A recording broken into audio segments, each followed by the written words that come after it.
Olá, queridos irmãos e amigos, bom dia, na graça e na paz do nosso Senhor e Salvador Jesus Cristo. Nós vamos iniciar o nosso estudo desta manhã de domingo e eu gostaria de falar um pouco sobre a obra do Espírito Santo de Deus em nossas vidas. E eu falarei sobre dois temas importantes das Escrituras com respeito ao Espírito Santo. Eu falarei neste estudo de hoje sobre a habitação do Espírito Santo e no próximo estudo, no próximo domingo, eu falarei sobre a permanência do Espírito Santo na vida do crente. Sobre a habitação do Espírito Santo, eu gostaria de ler um texto que está no Evangelho de João, capítulo 14, do verso 16 e 17. João 14, versos 16 e 17, diz assim a palavra do Senhor: E eu rogarei ao Pai, e ele vos dará outro Consolador, a fim de que esteja para sempre convosco, o Espírito da verdade, que o mundo não pode receber, porque não o vê, nem o conhece. Vós o conheceis, porque ele habita convosco e estará em vós. Vamos orar. Santo e eterno Deus, pela mediação do Teu Espírito Santo, pela iluminação do Teu Espírito Santo, Senhor, ensina-nos a Tua palavra nesta manhã, capacita e abençoa, ó Deus, a todos que ouvirão esta mensagem e que possam entendê-la e crescerem espiritualmente, Pai. Nós te pedimos assim, em nome de Jesus. Amém. Eu gostaria que você observasse as palavras ditas por Cristo nesse texto que eu acabei de ler. O verso 17 diz que o Espírito da verdade, que o mundo não pode receber porque não o vê. Nós estamos então aqui falando a respeito do Espírito Santo que foi enviado pelo Pai para abençoar e habitar exclusivamente na vida do seu povo, da sua igreja.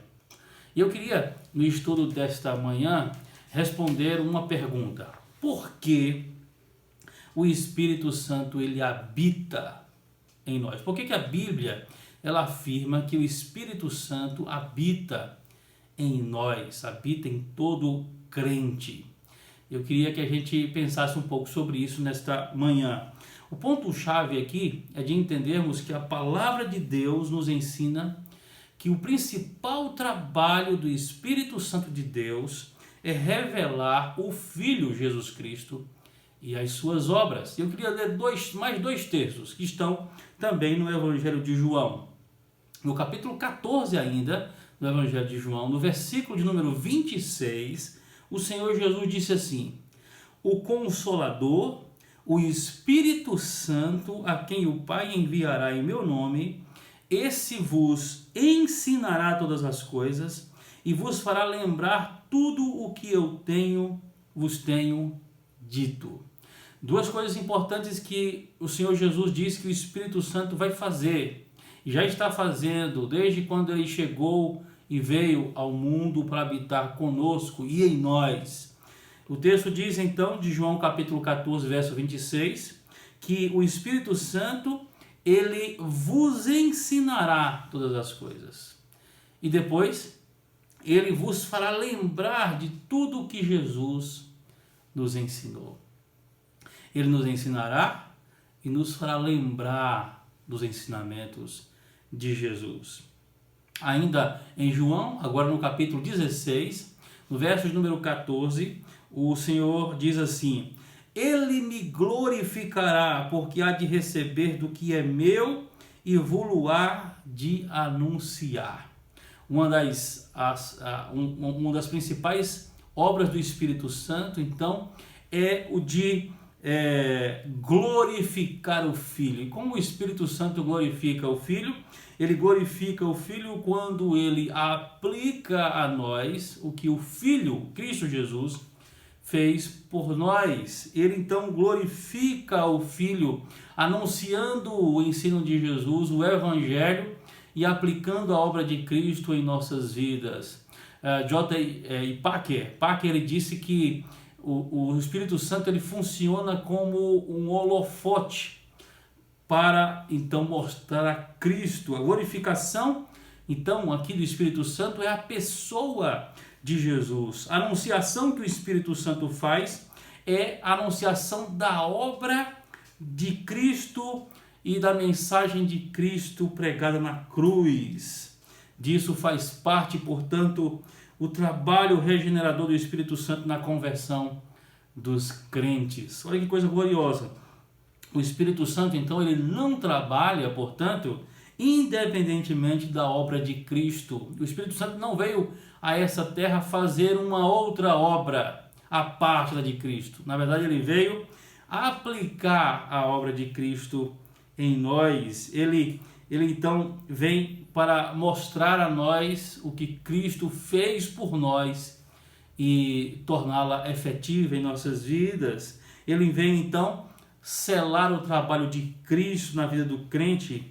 Ele é o Espírito Santo quem abre o coração para a conversão. É ele também que nos batiza com a regeneração. É o Espírito Santo que faz morada em nosso coração e que testifica então a nossa salvação, dando-nos comunhão cristã, edificação do corpo de Cristo. É também o Espírito Santo quem nos ilumina a entendermos, e ele é quem opera o crescimento, o santificador na vida da igreja. Mas como receber este trabalho do Espírito Santo de Deus? Como detectar, como poder discernir o trabalho do Espírito Santo de Deus? É importante a gente fazer essa pergunta porque muitas obras são feitas e que são atribuídas ao Espírito Santo de Deus, quando na verdade o Espírito Santo não tem nada a ver com certas práticas, né? Nós temos visto aí muitos escândalos envolvendo supostos cristãos, supostos crentes, né? E às vezes as pessoas perguntam como pode pessoas que agiram pelo Espírito Santo poderem agora se revelar como são de fato criminosos, pessoas corruptas e assassinas. É porque as obras que eles praticavam não vinham do Espírito Santo de Deus. Como é que a gente então detecta a obra do Espírito Santo de Deus na vida da igreja? Então, pelo menos 3 critérios precisamos aplicar para a gente entender e descobrir o verdadeiro trabalho do Espírito Santo de Deus. O primeiro critério é o de entendermos que o fim principal do trabalho do Espírito Santo é a glória de Deus. Assim como Cristo, que veio pelo poder de Deus e guiado pelo Espírito Santo de Deus, ele também veio para fazer a vontade do Pai, né? Em vários textos ele disse isso. Em João capítulo 4, versículo 34, ele diz que a sua comida e a sua bebida é fazer a vontade do Pai. O Espírito Santo também, ele vem para fazer o trabalho do Pai, para cumprir a sua missão de holofote para Cristo. Ele veio para mostrar a glória de Deus às pessoas.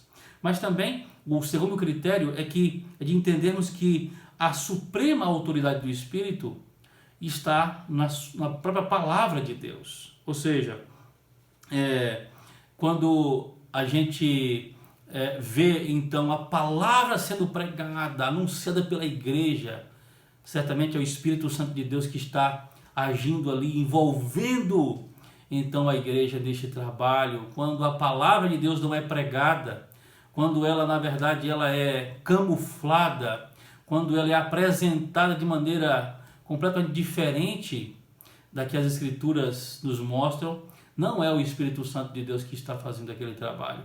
O trabalho do Espírito Santo de Deus é então revelar a palavra a nós, é de nos mostrar então o verdadeiro sentido e a verdadeira compreensão das Escrituras. O terceiro critério é de entendermos que a mensagem principal do Espírito Santo é, portanto, o Evangelho de Deus, né? O Evangelho de Deus. Eu queria ler um texto que está aqui em Atos dos Apóstolos, no capítulo 1, versos número 2. O Senhor Jesus disse assim: até o dia em que, depois de haver dado mandamentos por intermédio do Espírito Santo aos apóstolos que escolhera, foi elevado às alturas. O verso de número 8 também diz assim: mas recebereis poder ao descer sobre vós o Espírito Santo, e sereis minhas testemunhas, tanto em Jerusalém como em toda a Judéia e Samaria e até os confins da terra. A presença do Espírito Santo serve para nos fazer testemunhas de Cristo e do seu Evangelho. Assim, meus irmãos, estes critérios nos ajudam então a compreender a própria obra do Espírito Santo de Deus. Cumpre-nos então aqui entendermos algumas coisas sobre a habitação do Espírito Santo. Por que o Espírito Santo habita em nós? Porque a Bíblia ela dá tamanha ênfase à habitação do Espírito Santo de Deus em nossas vidas. Duas razões eu queria apresentar para vocês aqui. Primeira razão, o Espírito Santo habita somente nos crentes verdadeiramente convertidos. Portanto, o objetivo da habitação do Espírito Santo é o de revelar a conversão, ao pertencimento deste crente a Cristo e ao próprio Deus. Em Romanos, capítulo de número 8, no verso de número 5 a 11, vejam o que o apóstolo Paulo fala. Romanos 8, do verso 5 a 11, ele diz assim: porque os que se inclinam para a carne cogitam das coisas da carne, mas os que se inclinam para o Espírito, das coisas do Espírito. Porque o pendor da carne dá para a morte, mas o do Espírito para a vida e paz. Por isso, o pendor da carne é inimizade contra Deus, pois não está sujeito à lei de Deus, nem mesmo pode estar. Portanto, os que estão na carne não podem agradar a Deus. Vós, porém, não estáis na carne, mas no Espírito, se de fato o Espírito de Deus habita em vós. E se alguém não tem o Espírito de Cristo, esse tal não é dele. Se, porém, Cristo está em vós, o corpo, na verdade, está morto por causa do pecado, mas o Espírito é vida por causa da justiça. Se habita em vós o Espírito daquele que ressuscitou a Jesus dentre os mortos, esse mesmo que ressuscitou a Cristo Jesus dentre os mortos, vivificará também o vosso corpo mortal, por meio do seu Espírito que em vós habita. Vejam que o apóstolo Paulo ele faz aqui uma distinção entre os que vivem na carne, e aqui essa expressão viver na carne é viver então no pecado e não sendo convertido, né? E os que vivem no Espírito. Ele disse que então os que se inclinam para a carne cogitam das coisas da carne, ou seja, da natureza pecaminosa, do pecado, mas os que se inclinam para o Espírito, das coisas do Espírito. Então, aqueles que têm o Espírito Santo de Deus, que têm a habitação do Espírito Santo de Deus, estes vivem pelo Espírito ou nos frutos do Espírito. Portanto, esses não podem ser confundidos. Os que andam na carne, na verdade, não têm o Espírito Santo de Deus. É importante a gente notar isso, porque a presença do Espírito Santo indica a verdadeira conversão. Vejam que no verso número 9, na parte B do capítulo 8 de Romanos, o apóstolo Paulo diz assim: e se alguém não tem o Espírito de Cristo, esse tal não é dele. A verdadeira conversão acontece com a presença do Espírito Santo habitando em nossos corações. Mas em segundo lugar, o Novo Testamento nos ensina que o corpo de cada crente é a própria habitação do Espírito Santo de Deus. Vira aos Coríntios capítulo 6, verso de número 19, também no Evangelho de João capítulo 7, verso de número 38 a 39, falam dessa habitação do Espírito Santo, testificando de que a presença do Espírito Santo garante o nosso pertencimento a Deus. Mas em terceiro, a habitação do Espírito não deve ser confundida com as suas obras graciosas no crente, ou seja, a regeneração e os dons do Espírito Santo devem ser distinguidos do dom da própria pessoa do Espírito Santo de Deus. É interessante notar isso, né?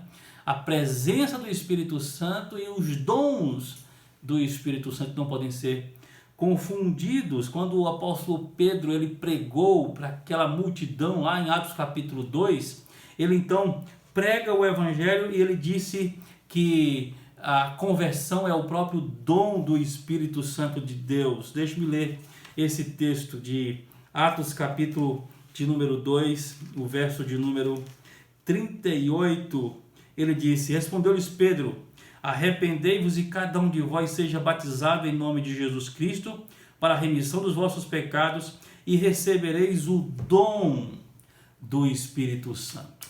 O dom do Espírito Santo. Daqui a pouco eu vou explicar melhor que dom do Espírito Santo é este. Mas em segundo lugar, né, a gente precisa entender também que a habitação do Espírito Santo no crente significa que nós somos salvos. Não só significa a conversão, como também significa a própria salvação em Cristo Jesus. Vejam que Paulo ele diz aqui em Romanos capítulo de número 1, versos de número 13 e 14. Paulo disse assim: em quem também vós, depois que ouvistes a palavra da verdade, o evangelho da vossa salvação, tendo nele também crido, fostes selados com o Santo Espírito da promessa, o qual é o penhor da nossa herança, até o resgate da sua propriedade, em louvor da sua glória. Duas palavras importantes precisam ser notadas aqui nesse texto. Paulo usa então a expressão selados e penhor, referindo-se ao Espírito Santo de Deus. Fomos selados com o Santo Espírito e ele é o penhor da nossa herança. Selo e penhor aqui estão relacionados então à confirmação pelo Espírito Santo de Deus da nossa salvação, do nosso pertencimento a Deus. O texto de Efésios, capítulo 1, fala então do ato de Deus de nos predestinar, de nos escolher para Ele em Cristo Jesus. E o Espírito Santo vem para então testificar, selar e também confirmar, penhorar, né? Ele é o penhor, a garantia da nossa herança. Portanto, não há distinção. Todos os que são salvos recebem, portanto, o Espírito Santo de Deus. O erro muito comum referente à habitação do Espírito Santo dos crentes é a afirmação de que essa bênção não é comum a todos os crentes, né? Há uma ala, né, das igrejas pentecostais que dizem então que, aliás, os pentecostais, eles então ensinam que há uma distinção então entre a habitação do Espírito Santo e a sua própria atuação, né? Muitos ensinam que a salvação deve ser complementada por uma outra experiência antes que alguém possa gozar da presença do Espírito Santo e do poder do Espírito Santo de Deus. A essa experiência muitos chamam de segunda bênção, de santificação ou de batismo com o Espírito Santo. E onde está a falha aí nessa afirmação? A falha fundamental deste ensinamento está na ideia de que a salvação ela deve ser suplementada, ou seja, ampliada pela presença do Espírito Santo. Mas é interessante a gente notar que, estando em Cristo, o crente ele alcança todas as bênçãos. É isso que diz Colossenses capítulo 2, versículo 10. É isso que diz Efésios capítulo 1, versículo de número 3. Paulo fala de toda sorte de bênçãos que o Senhor nos deu em Cristo Jesus. E também 1 Coríntios capítulo 1, versículo de número 30. Portanto, o dom do Espírito Santo vem para nós através da salvação por Cristo, não como um suplemento, não como uma ampliação ou um acréscimo, mas como uma confirmação. O Espírito Santo, portanto, veio para magnificar a Jesus Cristo e não para chamar a atenção para si. Ele é como um holofote, como eu disse no início, que aponta para Cristo. A única distinção que a Bíblia faz é entre crentes e descrentes, e não entre crentes mais especiais do que outros, não. Há apenas essa diferenciação. Paulo fala em Romanos 8, como nós vemos, né? Aqueles que andam na carne, aqueles que andam no Espírito. Os que andam na carne não têm o Espírito Santo de Deus, portanto não são crentes. Os que andam no Espírito são do próprio Deus, porque o Espírito Santo testifica esse pertencimento. Então, o que a Bíblia ela fala de distinção é entre crentes e descrentes, entre salvos e não salvos, entre quem tem o Espírito e quem não tem o Espírito Santo de Deus. Textos como 1 Coríntios capítulo 2, versos 9 a 15, também o capítulo 12 de 1 Coríntios, versículo de número 3, assim como Judas, versículo 19, testificam que eu acabei de falar. Mas também, em segundo lugar, a segurança da salvação, ela está baseada no fato de termos o Espírito Santo de Deus. Ele é quem testifica com o nosso Espírito que somos filhos de Deus. Em terceiro lugar, a Bíblia diz que nós somos vencedores em Cristo Jesus pelo Espírito Santo de Deus.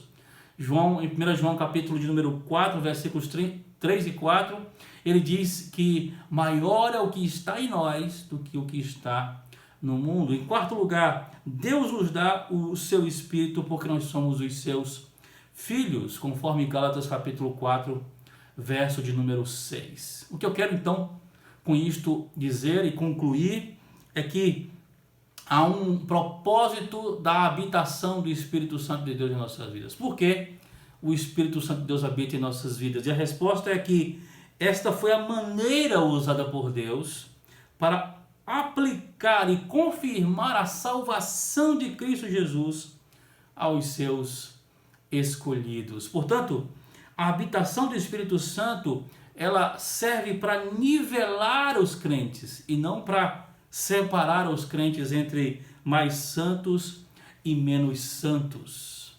É importante também dizer que a habitação do Espírito Santo envolve a capacidade que ele nos dá de tanto perdoar como de também sentirmos perdoados. Ele nos dá a capacidade também de podermos amar uns aos outros, né? Quer dizer, pessoas que se dizem crentes, mas que não amam a todos os outros crentes, que odeiam outros crentes, que fazem de tudo para prejudicar outras pessoas, que matam outras pessoas no seu coração, não precisa ser nem matar fisicamente, mas matam no coração essas pessoas, que tentam atrapalhar outras pessoas. Estes ou não têm o Espírito Santo de Deus, ou o Espírito Santo está apagado em suas vidas. Portanto, a habitação do Espírito Santo, ela tem como propósito, então, confirmar a salvação em Cristo Jesus. Nós devemos glorificar a Deus pela presença do Espírito Santo de Deus em nossas vidas, porque através do Espírito Santo nós temos a segurança e a certeza da salvação que o Espírito testifica ao nosso espírito.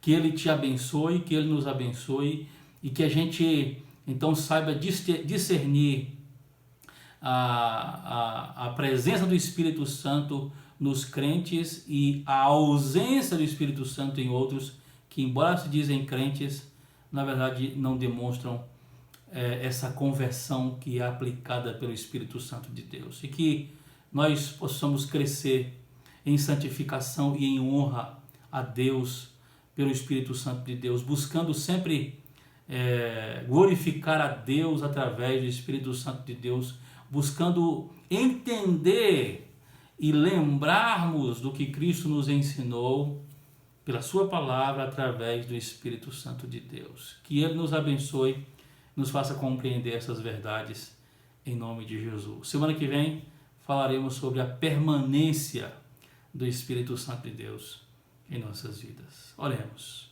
Santo e eterno Deus, abençoe, Senhor, todos os crentes que ouvirão esta mensagem, que ouviram agora esta mensagem, que eles possam entender, ó Deus, o propósito da habitação do Espírito Santo de Deus em nossas vidas e não se confundirem. Ó Deus, aquele que tem o Teu Espírito, aqueles que receberam o Teu Espírito, ó Deus, vivem uma vida convertida, uma vida transformada. Ó Deus, tem a capacitação do Espírito Santo de Deus para fazer o que é certo. Não são escravos do pecado, vivem para Deus, amam o Senhor. Ó Deus, obedecem a Tua palavra. Os que não pertencem ao Senhor, Deus, mesmo que tenham nomenclatura de crentes ou de cristãos, ó Deus, não conseguirão viver pelo Espírito Santo, porque não têm o Espírito Santo de Deus. Senhor, abençoa-nos para que sejamos sempre fortalecidos pelo Teu Espírito, santificados pelo Teu Espírito, que o Teu Espírito possa nos guiar a toda a verdade e nos fazer lembrar do que Cristo nos ensinou em Sua palavra. Que assim seja, Senhor, na vida de todo crente, que o Senhor, através do Teu Espírito Santo, possa nos fortalecer e fortalecer a Tua igreja em tempos difíceis como estes. Em nome de Jesus. Amém. Amém. Que o Senhor nos abençoe nesse dia.